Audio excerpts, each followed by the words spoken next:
This is the CBS Overnight News. Welcome to the Overnight News. I'm Michelle Miller. Newly revealed transcripts show a different side of President Trump's key campaign promise to build a wall along the Mexican border.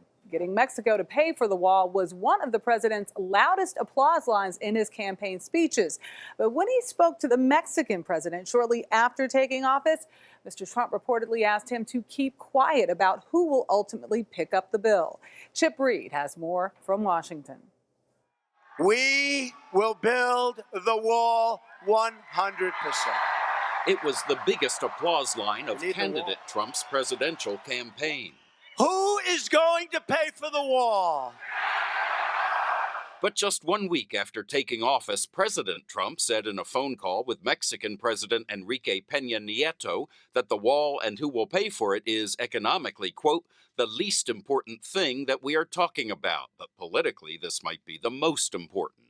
The president repeatedly demanded that Peña Nieto stop saying Mexico won't pay for the wall.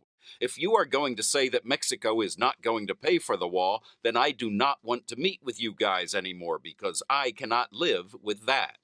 President Trump also blamed Mexico for the flow of illegal drugs to the U.S., claiming, I won New Hampshire because New Hampshire is a drug-infested den. In fact, Mr. Trump lost New Hampshire to Hillary Clinton. New Hampshire Democratic Senator Maggie Hassan. The words were disgusting and outrageous. The Post also obtained the January 28th transcript of an even more explosive phone call with Prime Minister Malcolm Turnbull of Australia, one of America's closest allies. Referring to a deal with the Obama administration to take in refugees, Mr. Trump said, I hate taking these people. I guarantee they are bad. They are not going to be wonderful people who go on to work for the local milk people. Turnbull then told the president that a deal is a deal, and you are going to stick with it. Soon after that, the president abruptly ended the call. We should note that in the months since those phone calls, the president has met with the leaders of Australia and Mexico, and the White House has described those meetings as productive. President Trump's new push to reform legal immigration is facing hurdles of its own. The president is backing a Republican plan aimed at cutting the number of legal immigrants by half.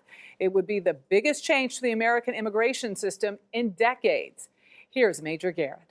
Candidate Trump promised over and over to fix immigration. President Trump toyed with the idea of pushing comprehensive immigration reform, but for now is focusing on just one part of the system, the part that appears least broken and has the most bipartisan support.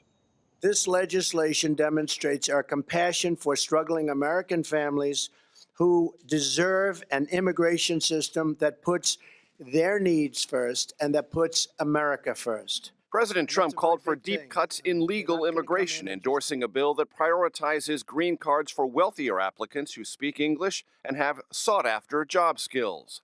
The bill would also limit so-called chain migration, where family members gain entry to the U.S. through lawful green card holders. And it has not been fair to our people, to our citizens, to our workers. The proposal would reduce legal immigration from 1 million annually now to about 500,000 annually within a decade. The administration argues the current system drives down wages for working-class Americans. But critics say favoring highly skilled immigrants creates a shortage of low-wage workers.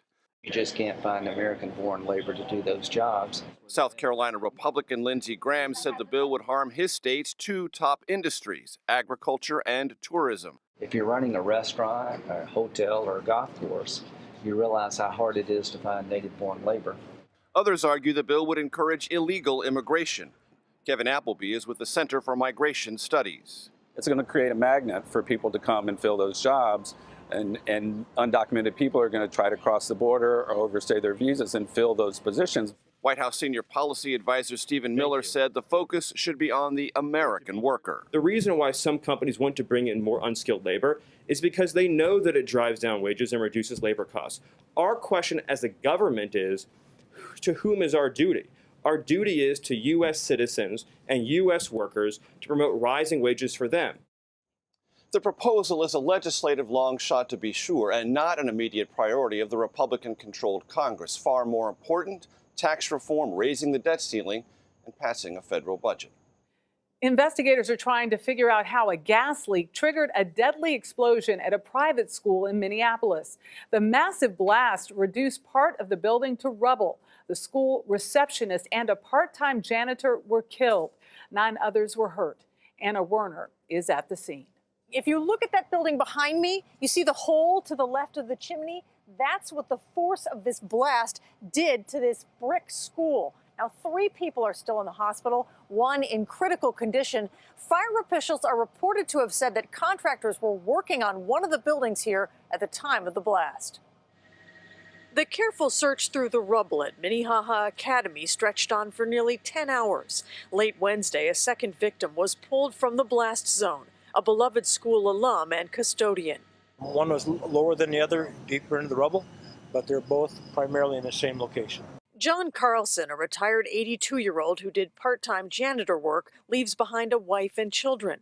Receptionist Ruth Berg was found earlier in the day. She was a 47-year-old mother of 1 engaged to be married. Building collapse, Minnehaha Academy Middle School.